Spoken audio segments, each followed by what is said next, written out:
Back with Matt on the Money, and this hour we are digging deeper into what are known as Trump accounts coming this summer. And the numbers may really surprise you. We've got Lakewater Advisory founder Dan Bennett back with us to kind of walk us through how this could actually grow over time. Dan, welcome back.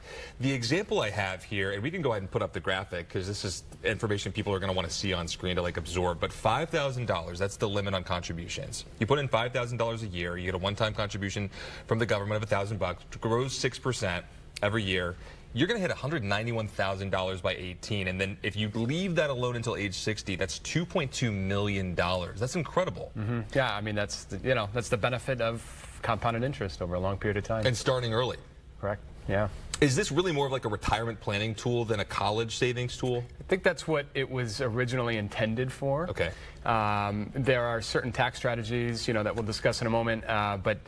I think the original intent is for this is, we know that the general public in America has a difficult time of saving for retirement, and this was sort of their genesis and their way of saying, okay, how do we kickstart this and create some form of a program to incentivize future retirement savers? Yeah, because most kids are not thinking about retirement at age 18, and a lot of parents are really focused on let's get over the college hump before we get there. But really, if you just set this aside, it could be potentially a huge, huge game changer. Mm-hmm. We talk about how at age 18, the way these accounts are set up, it sort of automatically converts into an IRA-type account. Yeah. What's the play with the Roth conversion? Sure.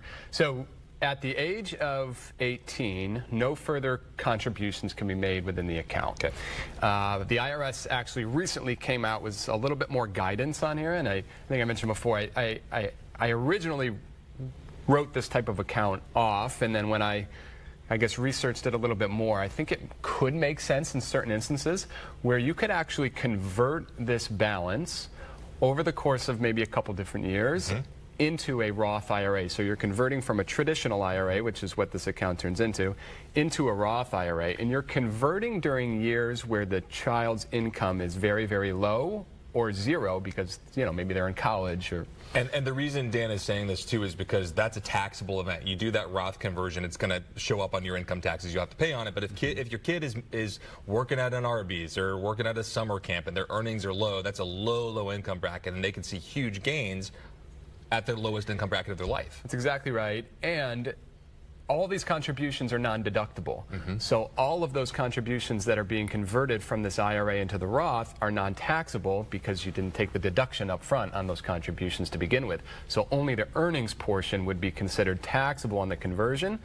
And if you're using the standard deduction right now, it's $15,000 per person. Sure. Let's say it's $20,000 per person by the time they reach 18. It's up to $20,000 of gains that could be converted with no taxes owed into the Roth IRA. And now you have 30, 40 years of compounding in a Roth IRA, tax-free, which could be very, very, very significant. So I think people's eyes sometimes glaze over when we get into the specifics on finances. But, this is something to really pay attention to. Who do you think should be paying attention to this, and why? Who maybe shouldn't rush into it? Well, you have to first be eligible for it, and number two, you have to evaluate some other options that are out there as well and determine which makes the most sense. Now, the investment options are fairly limited. Okay, so only U.S.-based index funds are allowed. Okay, so no international, no crypto, you can't self-direct this, you can't trade individual stocks. To me, that's a good thing. I know that some people gripe about that and say, I can't invest in all these different fancy investment items, but in my opinion, if it's just a very basic S&P index fund, I think that's probably all you need. Okay, they're giving me the wrap, but the Lakewater Advisory newsletter, what is it? What does it cost? How do we get to it? Yep, so lakewateradvisory.com. Every 2 weeks we push out a newsletter, with various relevant topics on the economy and the market, stocks, etc. So free? It's free. So we subscribe there. Dan Bennett, thank you as always for being with us. We really appreciate it. We're back after a very quick